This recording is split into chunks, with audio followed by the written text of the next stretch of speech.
Hello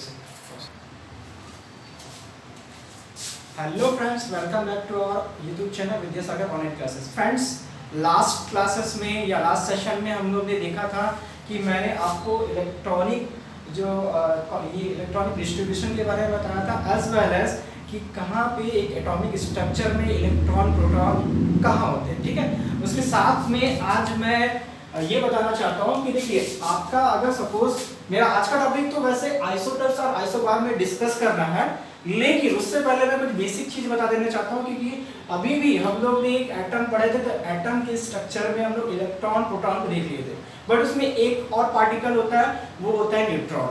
तो neutron के बारे में हम लोग थोड़ा सा डिस्कशन कर रहे थे, हमको ज्यादा इतना कैसे कुछ बात ये नहीं आ रहा बस।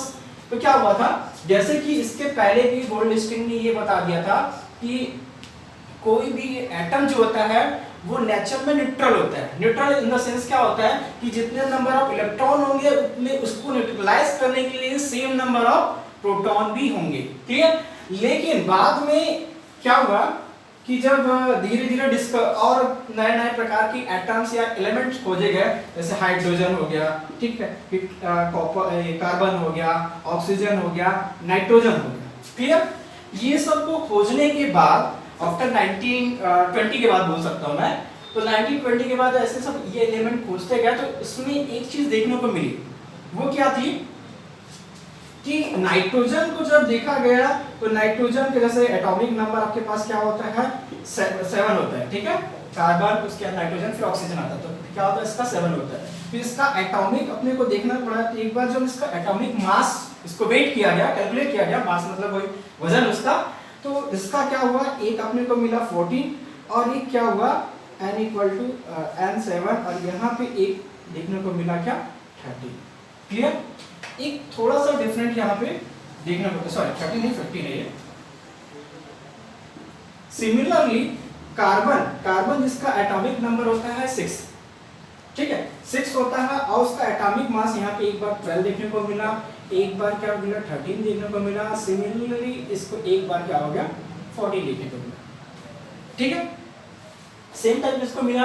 तो ये क्या हुआ, अलग अलग एटम मिले, लेकिन इनके एटम तो सेम थे, लेकिन उसकी मास में डिफरेंस आने लगा। तो फिर साइंटिस्ट इसके बारे में डिस्कवर करते गए, और फाइनली हम 1932 जैसे 1886 में गोल्डस्टीन ने क्या बताया, प्रोटॉन का डिस्कवरी हो चुका था। जे थॉमसन ने 1906 में इलेक्ट्रॉन की खोज कर चुकी थी।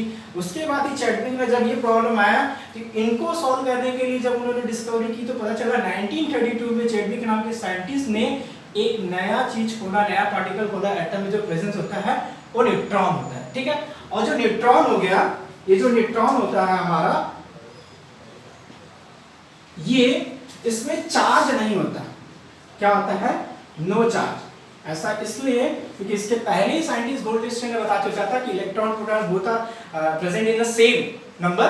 ठीक है, किसी भी एलिमेंट में सेम नंबर में प्रेजेंट होता है, वो इलेक्ट्रिकली क्या करते हैं, एक दूसरे को न्यूट्रलाइज कर देते हैं। इसी वजह से जब वो न्यूट्रलाइज कर दे रहे हैं और ये नया पार्टिकल न्यूट्रॉन है, तो इसका मतलब क्या होगा, उसमें कोई भी चार्ज नहीं था। वो क्या होता था, इलेक्ट्रिकली न्यूट्रल था, उसमें चार्ज नहीं था, बट इसमें क्या होता था, मास था। ठीक है, इसमें क्या था, मास था, और ये क्या होता है, अप्रोक्सीमेट नियरली अबाउट क्या था, प्रोटॉन के मास के बराबर था। ठीक है, इसका जो मास था वो प्रोटॉन के मास के इक्वल आया। ठीक है, तो अब क्या हुआ, इससे ये तो क्लियर हो गया कि अब अगर किसी भी पार्टिकल्स में सपोज क्या हुआ, अगर मैं किसी भी एक एलिमेंट ले लिया, जैसे मैं कार्बन, सपोज कार्बन ले लिया, तो क्या होगा, कार्बन में यहाँ पे, अगर यहाँ पे आपको पता है कि बाहर में क्या होता है, इलेक्ट्रॉन होते हैं। ठीक है, बाहर में इलेक्ट्रॉन घूमते रहते हैं। ठीक है, जैसे मैंने बताया था K, L, M, N जैसे 4 अलग अलग ऑर्बिट होते हैं, उसमें अलग अलग नंबर ऑफ इलेक्ट्रॉन का डिस्ट्रीब्यूशन होता है। क्लियर?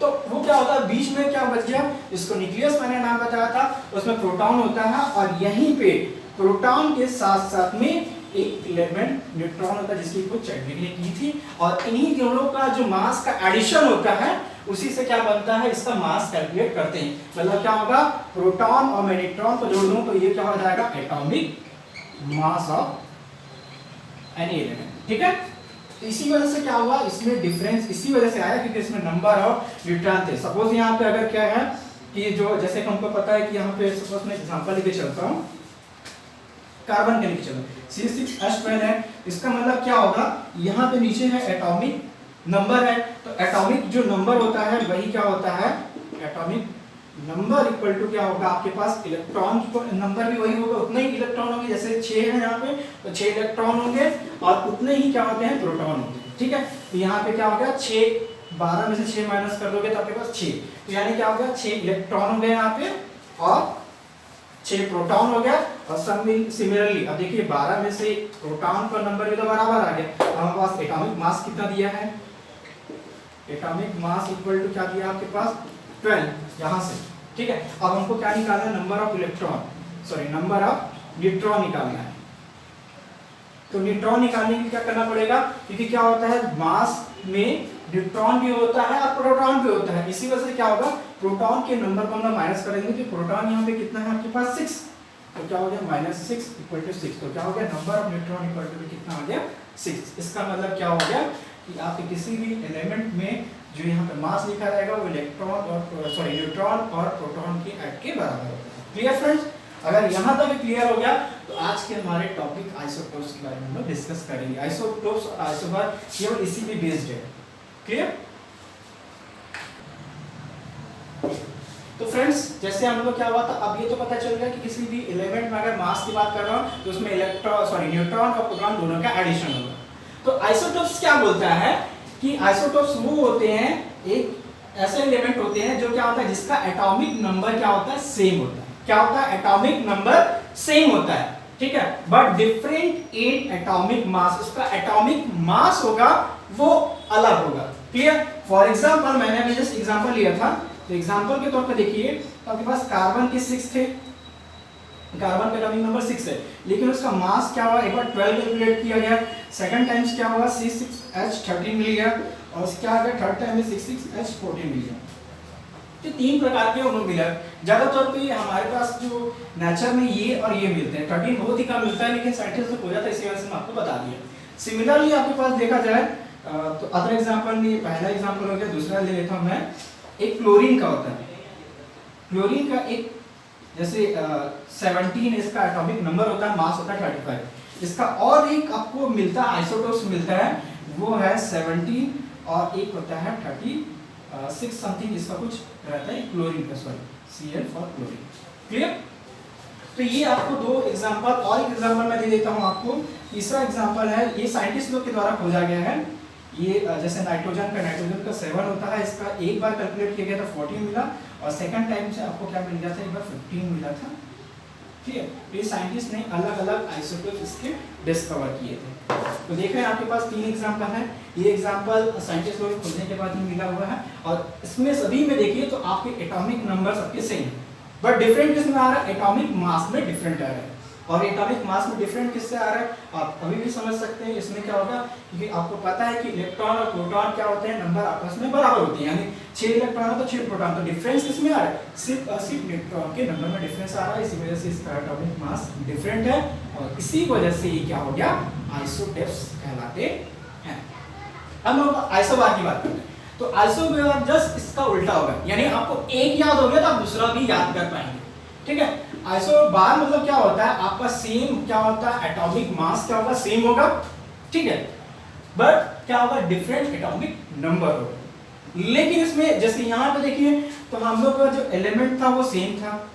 क्लियर, जैसे यहाँ पे कार्बन कार्बन है, यहाँ पे क्लोरीन क्लोरीन है और यहाँ पे नाइट्रोजन नाइट्रोजन है, जैसे मैं 3 एग्जांपल लिया था तीनों में। लेकिन आइसोबार में क्या होता है, हम लोग अलग अलग एलिमेंट को भी ले सकते, अलग अलग एलिमेंट में मिलता है। जैसे फॉर एग्जांपल मैं ले लूं, अब देखिए यहाँ पे मैं नाइट्रोजन को देख रहा हूँ और यहाँ पे कार्बन को आप देखिए, ये आपके पास ये नाइट्रोजन आया और ये वाला सॉरी वो कार्बन है और ये नाइट्रोजन है।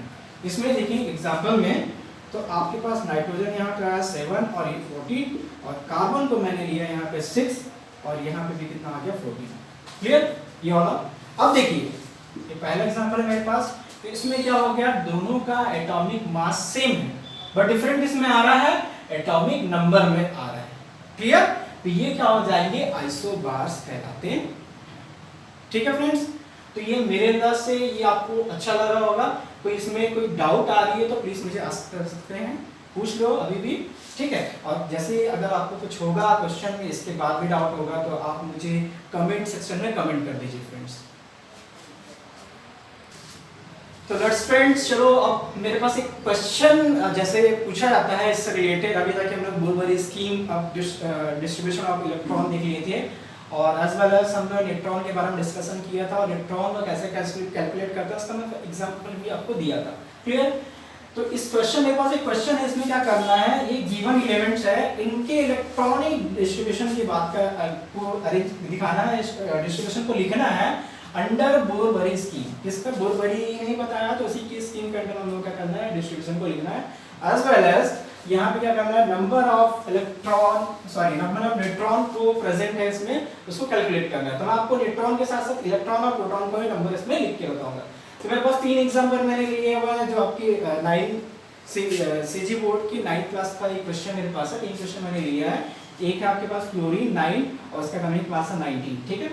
सेकंड एग्जांपल मैंने लिया मैग्नीशियम, जिसका एटॉमिक नंबर है 12 और एटॉमिक मास आपका 24, ठीक है। और थर्ड एग्जांपल मैंने लिया है क्लोरीन, जिसका एटॉमिक नंबर है 17 और एटॉमिक मास है 35।